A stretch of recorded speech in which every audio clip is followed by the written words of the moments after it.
विलायकन enthalpy, जब किसी ठोस विलय पदार्थ को जल या द्रव विलायक में घोला जाता है तो उससे होने वाला एंथैल्पी परिवर्तन विलयन या विलायकन एंथैल्पी कहलाता है। इसे delta H sol naught, delta H naught sol मतलब सॉल्यूशन के अंदर जाने पर एंथैल्पी का जो परिवर्तन है, मानक एंथैल्पी परिवर्तन को इस तरह से दिखाया जाता है। 1 मोल KCl को जल में घोलने पर 18.48 किलो जूल पर मोल ऊष्मा की आवश्यकता होती है, जो विलयन एंथैल्पी है। इस इक्वेशन में देख रहे हैं KCl सॉलिड को जब एक्वस मीडियम में डाला तो KCl एक्वस के लिए एंथैल्पी परिवर्तन 18.48 किलो जूल पर मोल आया। ये पॉजिटिव आने का मतलब है ऊष्मा शोषी अभिक्रिया है। KCl का किसी एक्वस मीडियम में डालने पर ऊष्मा की आवश्यकता होती है और तब यह विलयित होगा। किसी आयनिक यौगिक को जल में घोलने पर वह धनायन और ऋण आयन में परिवर्तित होता है तो उसमें होने वाला एंथैल्पी परिवर्तन जालक एंथैल्पी कहलाता है। इस चित्र में देखें, ये AB सॉलिड लिया और ये A पॉजिटिव गैस और B नेगेटिव गैस में परिवर्तित हो रहा है और यहाँ जो एंथैल्पी परिवर्तन होगा सॉलिड से गैसियस आयन बनने में, यह लेटिस एंथैल्पी कहलाएगा, जालक एंथैल्पी कहलाता है। तथा प्राप्त गैसीय धनायन व ऋणायन का जल योजन होने पर जलीय धनायन व ऋणायन बनते हैं तो वह जल योजन एंथैल्पी होती है। इस चित्र में फिगर में देखें, यहां हमें गैसीय धनायन तथा ऋणायन प्राप्त हुए हैं और जल योजित होने पर A पॉजिटिव एक्वस और B नेगेटिव एक्वस बन गया। यह एंथैल्पी परिवर्तन delta H not hydration enthalpy के नाम से जाना जाता है। तो सॉलिड से गैसीय आयन प्राप्त होने की एंथैल्पी परिवर्तन को जालक ऊर्जा का परिवर्तन या लेटिस एंथैल्पी कहेंगे और गैसीय आयनों से जल योजित होने पर प्राप्त होने वाली एंथैल्पी परिवर्तन को हाइड्रेशन एंथैल्पी कहते हैं। अर्थात किसी पदार्थ के लिए विलायकन एंथैल्पी का मान जालक एंथैल्पी व जल योजन एंथैल्पी दोनों पर निर्भर करता है। यहाँ हम हेस का नियम लगा सकते हैं। यह अभिक्रिया AB सॉलिड से A पॉजिटिव एक्वस और B नेगेटिव एक्वस एक ही स्टेप में दिखाया। ये क्या है? Solution enthalpy delta H naught soul.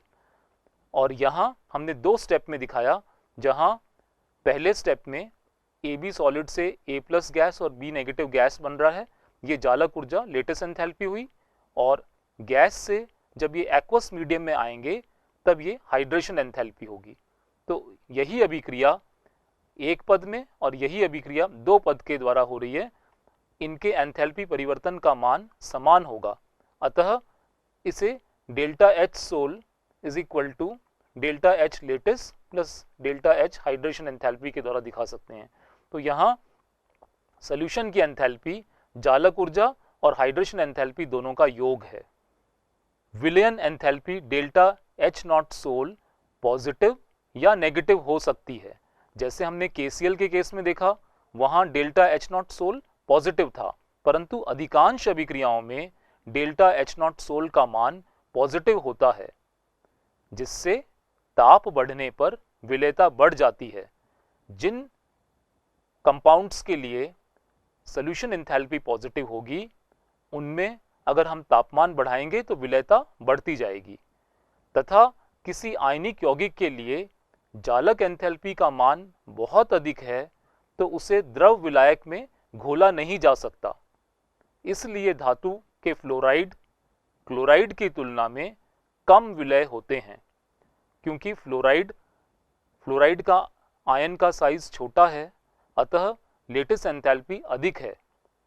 Lettuce enthalpy अधिक होने पर निकलने वाली ऊष्मा का मान हाइड्रेशन से कम होगा और किसी जालक को तोड़ने के लिए, गैसीय आयन बनाने के लिए आवश्यक ऊर्जा का मान बहुत ज्यादा होगा, अतः उनकी सॉल्युबिलिटी कम आती है। जालक एंथैल्पी किसी ठोस 1 मोल आयनिक यौगिक का गैसीय आयनों में परिवर्तित होने पर एंथैल्पी में होने वाला परिवर्तन जालक एंथैल्पी या जालक ऊर्जा कहलाता है। इसे डेल्टा एच नॉट लेटिस से दर्शाते हैं। जालक एंथैल्पी का मान परोक्ष रूप से बॉर्न हेबर चक्र से ज्ञात किया जाता है। यह हेस के नियम पर आधारित है। ये बॉर्न हेबर साइकिल है, इसमें हमें ये लेटिस एनर्जी निकालनी है और हेस के नियम के हिसाब से इस पूरे चक्र की ऊष्मा का परिवर्तन शून्य होगा। यहां देखें, Na solid plus half Cl2 gas, इससे NaCl सॉलिड बनने की एंथैल्पी ऑफ फॉर्मेशन ये दे रखा है -411.2 किलो जूल पर मोल। अब हम कैसे इसमें लेटिस एंथैल्पी निकालेंगे? ये फॉर्मेशन एंथैल्पी एक पद में हमने Na solid half Cl2 gas से NaCl बनाया और यहाँ हम इतने सारे स्टेप्स के बाद NaCl सॉलिड पे आ रहे हैं। तो ये एंथैल्पी परिवर्तन जो एक पद में हो रहा है वो इन सब पदों की एंथैल्पी परिवर्तन का योग होगा। ये चीज हेस का नियम हमें बताता है कि अगर क्रियाकारक और उत्पाद समान अवस्थाओं पे हों तो एंथैल्पी परिवर्तन समान होगा।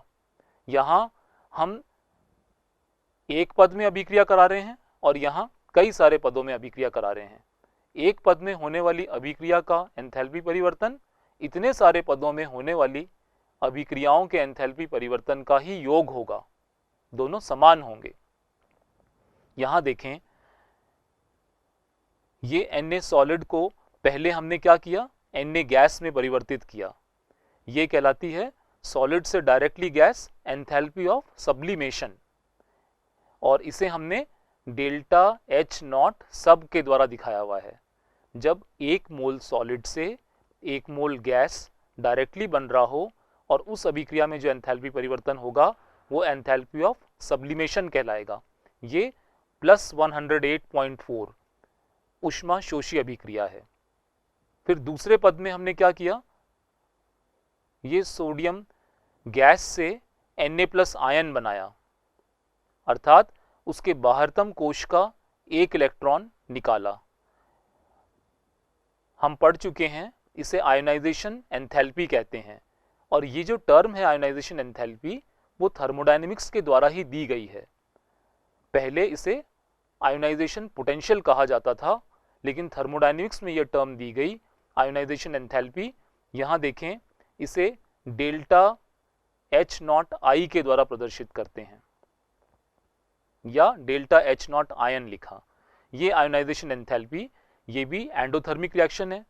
ये पॉजिटिव वैल्यू इसकी है आयोनाइजेशन एंथैल्पी की। उसके बाद सोडियम आयन बन गया और हाफ Cl2 गैस अभी भी हम उसी तरह से लिख रहे हैं। अगले स्टेप में आपने क्लोरीन गैस को क्लोरीन मॉलिक्यूल से क्लोरीन एटम में चेंज किया है। ये कहलाती है बॉन्ड डिसोसिएशन एंथैल्पी। ये जो पद है, देखें, इस पद में chlorine gaseous state molecular form में था और यहाँ ये क्लोरीन गैसियस एटम में आ गया है। तो क्योंकि हम आधा मोल क्लोरीन गैस ले रहे हैं, इसलिए यहाँ हमें half bond dissociation enthalpy of chlorine को लेना पड़ेगा और इसकी वैल्यू भी पॉजिटिव है, एंडोथर्मिक रिएक्शन है।